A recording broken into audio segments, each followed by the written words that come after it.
Hello everyone. Welcome to Education at Your Doorstep.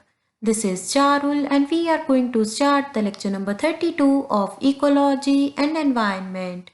And in this lecture, we are going to continue the topic of the bioremediation. But before that, please subscribe to my channel and do hit the like button. So guys, in the previous video, we have already discussed about the Pseudomonas pudita, which is basically a genetically modified bacteria also known as the superbug, which was developed by Dr. Anand Mohan Chakravarti. तो guys, जब भी हमारे seize and oceans में oil spilling हो जाती है तो हम लोग इस सुपर बग को यूज़ करते हैं जो कि पूरे के पूरे ऑयल को कंज्यूम कर लेता है एंड हमारे सीज एंड ओशंस के सरफेस को बिल्कुल क्लियर कर देता है।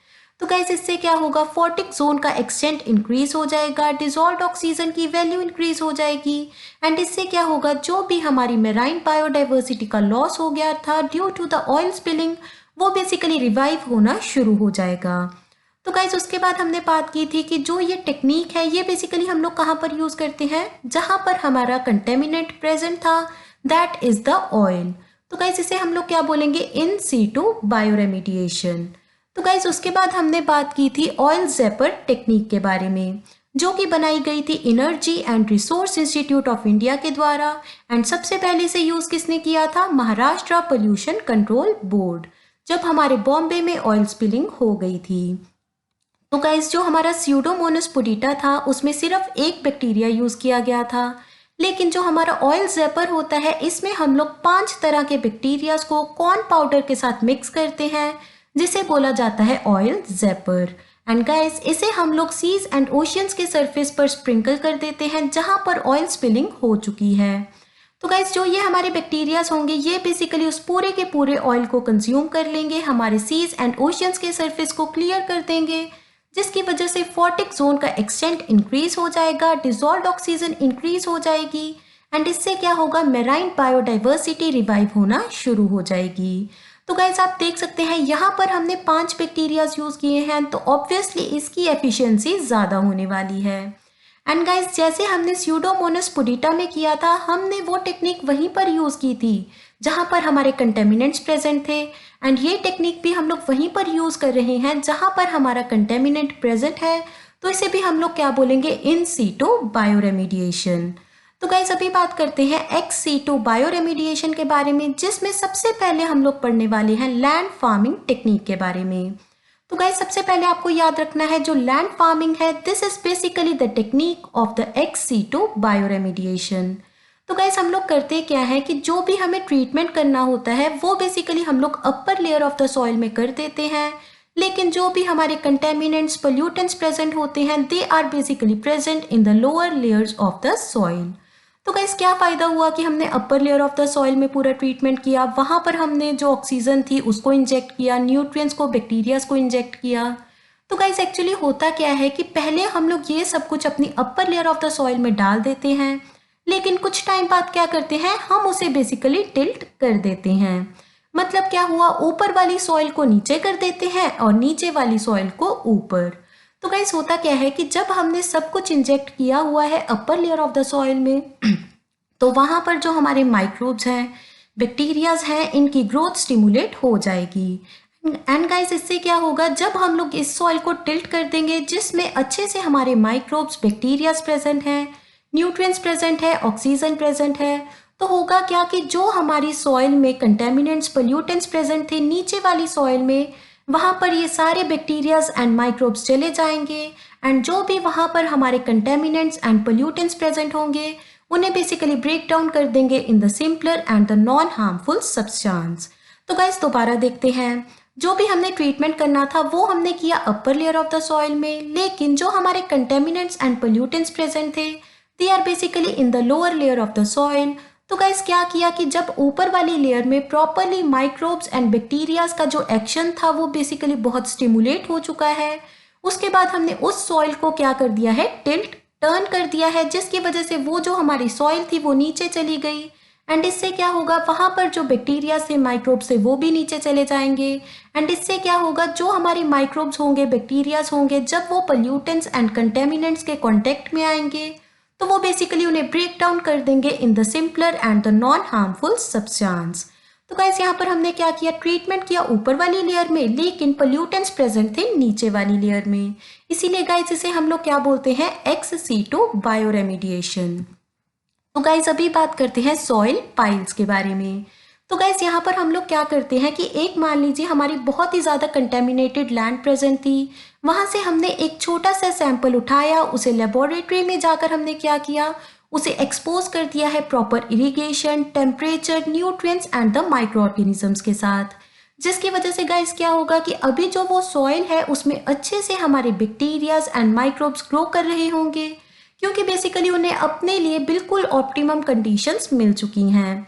तो गाइस हुआ क्या कि जब हमारी सॉइल बिल्कुल अच्छे से रेडी हो चुकी है, वो सैंपल जिसमें हमने प्रॉपरली इरिगेशन की थी, प्रॉपर टेम्परेचर दिया था, प्रॉपर न्यूट्रिएंट्स दिए थे, तो इससे क्या हुआ, उसमें माइक्रोब्स एंड न्यूट्रिएंट्स अच्छे से तैयार हो चुके हैं। उसके बाद गाइस इसे क्या बोलेंगे, अमेंडेड सॉइल, लेकिन जिसमें हमारे बेसिकली जो कंटेमिनेंट्स हैं एंड पोल्यूटेंट्स हैं वो प्रेजेंट है, उसे क्या बोला जाएगा, एक्सकवेटेड सॉइल। तो गाइस हम लोग क्या करेंगे, जो हमारी अमेंडेड सॉइल है इसको मिक्सअप कर देंगे हमारी एक्सकवेटेड सॉइल के साथ, जिसकी वजह से क्या होगा गाइस, जो भी हमारे अमेंडेड सॉइल में बैक्टीरियाज एंड माइक्रोब्स प्रेजेंट थे वो अभी हमारी कंटेमिनेटेड सॉइल में भी आ गए। तो गाइस वो क्या करेंगे, जो हमारे पोल्यूटेंट्स एंड कंटेमिनेंट्स प्रेजेंट होंगे वो बेसिकली उन्हें ब्रेक डाउन कर देंगे in the simpler and the non harmful substance. तो गाइस हमने ट्रीटमेंट कहाँ किया था, किसी लेबोरेटरी में जाकर, क्योंकि वहीं पर जाकर हमने उस छोटे से सैंपल को प्रॉपर इरिगेशन दी थी, टेम्परेचर दिया था, न्यूट्रिएंट्स दिया था, ऑक्सीजन दी थी, जिसकी वजह से क्या हुआ, उसमें जो स्टिमुलेट हो चुकी थी हमारे माइक्रोब्स एंड बैक्टीरियाज की ग्रोथ, एंड उसके बाद हमने उसको मिक्सअप कर दिया था हमारी कंटेमिनेटेड सॉइल के साथ। तो गाइस आप देख सकते हैं कि जो ट्रीटमेंट हुआ था वो किसी दूसरी जगह पर हुआ था रेदर देन जहाँ पर हमारी कंटेमिनेटेड सॉइल प्रेजेंट थी। इसीलिए गाइस इसे क्या बोला जाता है, XC2 बायो रेमिडिएशन। तो गाइस उसके बाद देखते हैं ये कहाँ पर कर सकते हैं, ये बेसिकली कर सकते हैं up to the height of 50 feats.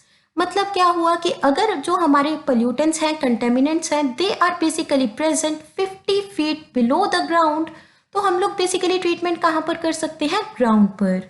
लेकिन गाइस अगर ऐसा हो कि जो पोल्यूटेंट्स हैं वो 60 किलोमीटर्स पर हो, 60 फीट पर हो, तो गाइस हम लोग क्या करेंगे कि जो हमने ट्रीटमेंट करना है वो बेसिकली करेंगे 10 फीट बिलो द ग्राउंड। मतलब क्या हुआ, अगर हमारे pollutants 60 feet below the ground है तो हम लोग कहाँ पर करेंगे treatment, 10 feet below the ground. लेकिन अगर हमारे pollutants 50 feet below the ground है तो हम लोग ग्राउंड पर भी वो प्रॉपर ट्रीटमेंट कर सकते हैं। उसके बाद गाइस क्या होता है, जो हमारी अमेंडेड सॉइल होती है उसमें बिल्कुल अच्छा अमाउंट ऑफ मॉइस्चर होता है, टेम्परेचर होता है, माइक्रोब्स होते हैं, बैक्टीरियाज होते हैं। तो गाइस कभी कभी क्या करते हैं, जब हमने जो ये सॉइल पाइल्स होते हैं इसे बेसिकली मिक्स कर दिया है हमारी एक्सकवेटेड सॉइल के साथ, तो हम इसे किसी प्लास्टिक कवर से ढक देते हैं सो दैट यहाँ पर बिल्कुल भी मॉइस्चर का लॉस ना हो। तो गाइस जो सॉइल पाइल होता है ये हम किसको बोलते हैं, अमेंडेड सॉइल को।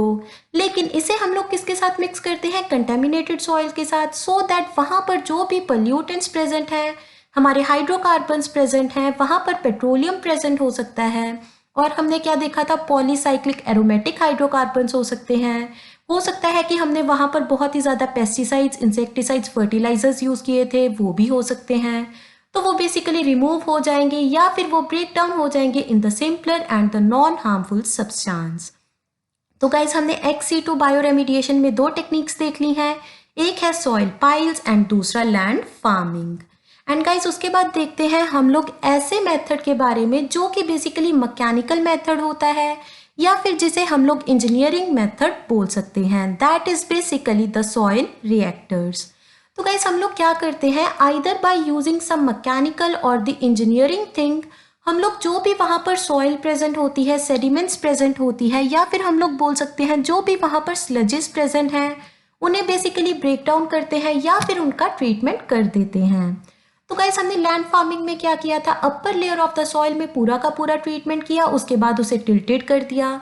उसके बाद हमने सॉइल पाइल्स में क्या किया, एक ऐसी जगह पर छोटा सा सैंपल ले गए थे जिसमें बेसिकली हमने प्रॉपर इरिगेशन की, प्रॉपर टेम्परेचर पर रखा, प्रॉपर न्यूट्रिएंट्स दिए, प्रॉपर ऑक्सीजन दी, एंड वहाँ पर माइक्रोब्स एंड बैक्टीरियाज की ग्रोथ को स्टिमुलेट किया।